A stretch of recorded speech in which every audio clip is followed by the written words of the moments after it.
सभी प्यारे साथियों को नए वर्ष की हार्दिक शुभकामनाएं। आज हम बात करने जा रहे हैं उत्तर प्रदेश पुलिस भर्ती 2026 जिसका आवेदन शुरू हो चुका है। उसके सिलेबस की बात करें तो सिलेबस में गणित के नंबर 1 पर संख्या पद्धति है। संख्या पद्धति से 30 प्रश्न सेलेक्ट किया गया है जो अति महत्वपूर्ण है परीक्षा के दृष्टि से। तो प्यारे साथियों 30 क्वेश्चन आपको 3 भागों में लोड किया जाएगा। आप तीनों भाग जरूर देखें जिससे कि आपका संख्या पद्धति से आया हुआ क्वेश्चन गलत ना हो।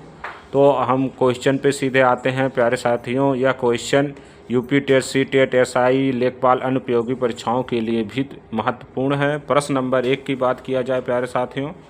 प्रश्न नंबर 1 है संख्या शून्य है। ऑप्शन ए प्राकृतिक संख्या, बी है धनात्मक संख्या, सी है पूर्ण संख्या, डी है सम संख्या। तो शून्य क्या है, पूर्ण संख्या है। इस सोल्यूशन में हम देखते हैं। हमारा नंबर 1 प्राकृतिक संख्या। प्राकृतिक संख्या की बात किया जाए 1, 2, 3, 4 डॉट डॉट अनंत तक प्राकृतिक संख्या है। इसके बाद धनात्मक संख्या की बात किया जाए, धनात्मक संख्या माइनस और 0 को छोड़कर 1, 2, 3, 4 डॉट डॉट अनंत तक धनात्मक संख्या होती है। कहने का अर्थ है कि धनात्मक संख्या प्राकृतिक संख्या होती है। नंबर 3 पे है पूर्ण संख्या। पूर्ण संख्या की बात किया जाए, प्राकृतिक संख्या में हम शून्य को शामिल कर देंगे तो वह संख्या पूर्ण संख्या कहलाती है। जैसे 1, 2, 3, 4, 1, 2, 3, 4 डॉट डॉट अनंत एक प्राकृतिक संख्या है। जब उसमें हम शून्य को मिला देंगे तो हो जाएगा पूर्ण संख्या।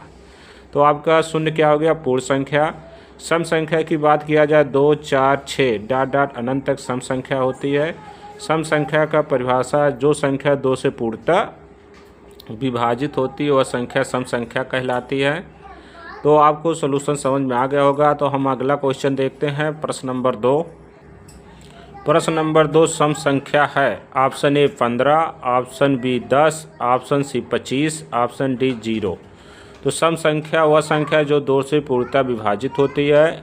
ऑप्शन ए 15, 15 2 से पूर्णतः विभाजित नहीं होगी तो यह नहीं है। बी की बात करें 10, 10 2 से पूर्णतः विभाजित होगी, 2 पंचे 10 पूर्णतः विभाजित हो रही तो ये ऑप्शन आपका सही। सी की बात किया है 25, 25 2 से पूर्णतः विभाजित नहीं होगी तो ये गलत है। डी की बात किया जाए 0 है, 0 भी आपके 2 से पूर्णतः विभाजित नहीं होगी तो इसका आंसर आपका बी सही। प्रश्न नंबर 3 की बात किया जाए विषम संख्या है। इसका परिभाषा होता है जो संख्या 2 से पूर्णतः विभाजित ना हो वह संख्या विषम संख्या कहलाती है। तो ऑप्शन आपका ए है 10, 10 आपका 2 से विभाजित हो जाएगा तो ये सम संख्या है। बी की बात किया जाए 15, 15 2 से विभाजित नहीं होगा तो ये आपका हो गया विषम संख्या। इसके बाद हम सी की बात करते हैं 20, 20 2 से हम विभाजित करते हैं तो विभाजित हो जाएगा, 2 पंच 2 दहम 20। इसके बाद डी है 200, 200 आपका 2 से भी पूर्णतः विभाजित हो जाएगा, 2 से आप भाग करेंगे 200 बार में आपका 200 कैंसिल हो जाएगा।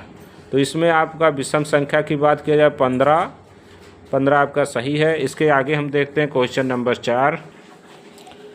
प्रश्न नंबर 4 भाज्य संख्या है। ऑप्शन है 2, बी है 4, सी है 3 और डी है 7। भाज्य संख्या की परिभाषा की बात किया जाए वह संख्या जो 1 और स्वयं के अतिरिक्त किसी अन्य संख्या से पूर्णतः विभाजित हो। वह संख्या जो 1 स्वयं तथा अन्य संख्या से पूर्णतः विभाजित हो वह संख्या भाज्य संख्या कहलाती है। 2 की नंबर 1 है 2 तो 2 1 से हो रहा है, स्वयं से हो रहा है, अन्य किसी संख्या से विभाजित नहीं होगा तो कहने का अर्थ है कि 2 भाज्य नहीं है। बी की बात किया जाए तो 4 है, 4 को हम चेक करते हैं तो 1 से और स्वयं से विभाजित होगा और अन्य की बात किया जाए तो 2 से भी पूर्णतः विभाजित हो रहा है तो कहने का अर्थ है 4 क्या हो गई भाज्य संख्या। इसके बाद हम 3 देखते हैं। 3 1 से हो रहा है स्वयं से और अन्य संख्या किसी से विभाजित नहीं होगा तो ये संख्या भाज्य नहीं है। 7 को हम चेक करेंगे तो 7 1 से विभाजित होगा और स्वयं से और अन्य किसी संख्या विभाजित नहीं हो रहा है तो इसलिए 7 भी भाज्य संख्या नहीं है। तो इसमें आपका बी ऑप्शन सही है। 4 क्या है भाज्य संख्या और 4 ही सबसे छोटी भाज्य संख्या होती है। प्यारे साथियों इसके आगे हम बात करें तो यह जो क्वेश्चन आपको बताया जा रहा है ये बहुत इम्पॉर्टेंट है। UP TET, CTET, SI, UPP, लेखपाल, एसएससी, जीडी सभी परीक्षाओं में बार बार पूछा जाता है। तो प्यारे साथियों आप ध्यान से देखिए। इसके आगे हम क्वेश्चन की बात करते हैं। क्वेश्चन नंबर 5 है भाज्य संख्या नहीं है। इस बार आपको बताना है भाज्य संख्या नहीं है। ऑप्शन ए है 2, ऑप्शन है बी है 4, ऑप्शन सी है 9, ऑप्शन डी है 15। तो आपको इससे पहले बताया गया कि जो संख्या एक स्वयं तथा अन्य किसी विभाजित हो तो वो आपका भाज्य संख्या कहलाती है। हम 2 का देखेंगे तो 2 क्या है, 2 नहीं है, क्योंकि 1 से हो रहा है, स्वयं से हो रहा है, अन्य किसी संख्या से भाज्य नहीं होगा। और 4 की बात किया जाए 1 से होगा, स्वयं से होगा और 2 से भी विभाज्य होगा। तो कहने का अर्थ यह है कि 4 आपका भाज्य संख्या है। 9 की बात किया जाए 9 1 से होगा, स्वयं से होगा और 3 से भी विभाजित हो रहा है। तो कहने मतलब 9 भी आपका भाज्य संख्या है। डी आपका 15 है, 15 1 से होगा और स्वयं 15 से होगा, अन्य संख्या 5 से भी हो रहा है और 3 से भी हो रहा है।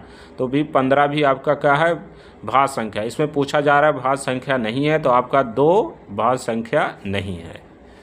अति महत्वपूर्ण क्वेश्चन। इसके आगे हम बात करते हैं क्वेश्चन नंबर 6 की। भाज्य संख्या है, इसमें आपको बताना अभाज्य संख्या है। तो अभाज्य संख्या आपको बताना है। ए है 2, बी है 4, सी है 9 और डी है 16। तो इसमें आप चेक करेंगे अभाज्य संख्या, जो संख्या एक और स्वयं के अतिरिक्त किसी अन्य संख्या से विभाज्य ना हो, मतलब एक और स्वयं से हो और किसी अन्य संख्या से विभाजित ना हो। तो 2 की बात किया जाए 1 से होगा और स्वयं से होगा, अन्य किसी से नहीं हो रहा, तो ये अभाज्य संख्या है। इसके बाद 4 बी आपका 4 है, 4 आपका 2 से भाज्य हो रहा, 1 से होगा और स्वयं 4 से होगा और 2 से भी विभाज्य हो रहा है, तो ये भाज्य संख्या हो गई। सी बात किया जाए 9, तो 1 से हो रहा है, स्वयं 9 से हो रहा। अन्य संख्या की बात किया जाए तो 3 से भी भाज्य होगा, तो कहने का मतलब ये भाज्य संख्या हो गई। डी आपका 16 है, 1 से होगा, स्वयं 16 से होगा और 4 से भी और 2 से भी विभाजित हो रही है और 8 से भी, तो ये क्या हो गई आपका भाज्य संख्या। तो अभाज्य संख्या क्या है, 2। तो आपका ऑप्शन ए सही हो जाएगा। अति महत्वपूर्ण वीडियो प्यारे साथियों। इसके आगे हम देखते हैं परिमेय संख्या है। प्रश्न नंबर 7 है परिमेय संख्या है। तो आपका ऑप्शन ए है पाई और बी है √3 और सी है 0 और डी √3। परिमेय संख्या की परिभाषा होती है प्यारे संख्या साथियों, जो संख्या p/q के रूप में लिखी जा सके और p और q दोनों पूर्णांक हों। तो पूर्णांक संख्या मतलब ये है कि 0 1 2 3 4 डॉट डॉट अनंत तक। तो पाई उसमें नहीं है, तो कहने मतलब परिमेय संख्या पाई नहीं है। √3 तो उसमें कहीं अंडर रूट नहीं होता, तो √3 भी नहीं है। और शून्य पूर्ण संख्या में शून्य आता है, तो आपका सही। और -√3 वो भी आपका नहीं आता है।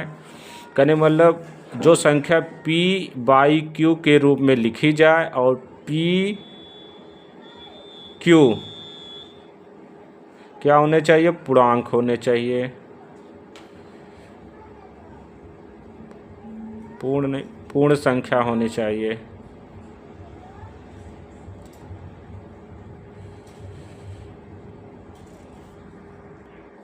आपका पूर्णांक होना चाहिए, आपका संख्या पूर्णांक। प्यारे साथियों पूर्णांक का अर्थ होता है, कहने का मतलब कि 0 1 2 3 डॉट डॉट अनंत। और इधर भी आपका नेगेटिव 1 2 -3 डॉट डॉट अनंत। तो इसमें से जो संख्या क्या होना चाहिए, PQ होना चाहिए, लेकिन आपका क्या है Q = नॉट 0। Q आपका 0 नहीं होना चाहिए। तो आप समझ सकते हैं कितने विस्तृत और इम्पॉर्टेंट बिंदुओं को आपको चर्चा कराया जा रहा है, आप आसानी से समझ सकते हैं। तो इसमें क्या हुआ कि परिमेय संख्या अगर चेक करते हैं पुनः, तो पाई आपका इसमें नहीं है, तो आप परिमेय संख्या हो गया। अंडर नहीं की बात इसमें कहीं हुई है, तो ये भी √3 भी आपका क्या हो गया, अपरिमेय संख्या। और शून्य है, शून्य क्या हो गया आपका परिमेय संख्या हो जाएगा। और डी की बात किया जाए तो ये भी अंडर इसमें नहीं है, तो √3 भी क्या है, परिमेय संख्या नहीं है। तो ऑप्शन सी आपका सही है। क्वेश्चन नंबर 8 की बात किया जाए, परिमेय संख्या नहीं है। तो p/q में रूप में जो लिखा जाए वो परिमेय संख्या है। तो आपका परिमेय संख्या हो गया 22/7 परिमेय संख्या। √9 की बात किया जाए, बी ऑप्शन √9, इसको हम लिख सकते हैं √3 गुणे √3 बराबर हो जाएगा आपका 3। ये आ जाएगा, इसका मान आप हल करेंगे 3 हो जाएगा। तो ये भी आपका क्या है, परमेय संख्या है। √2 ही रहता है और एक क्या है, एक परमेय संख्या है, √2 अपरमेय संख्या है। तो ऑप्शन आपका बी सी वाला ऑप्शन सही हो जाएगा। आप आसानी से समझ सकते हैं। अगर आपको समझ में दिक्कत है तो आप कमेंट कर सकते हैं, पुनः आपको बताया जाएगा। प्यारे साथियों, अगला क्वेश्चन हम 9 की बात करते हैं। अपरमेय संख्या नहीं है, इसमें पूछा जा रहा परमेय संख्या नहीं है, कहने का मतलब परमेय संख्या आपको बताना है। तो पाई आपका अपरमेय संख्या है।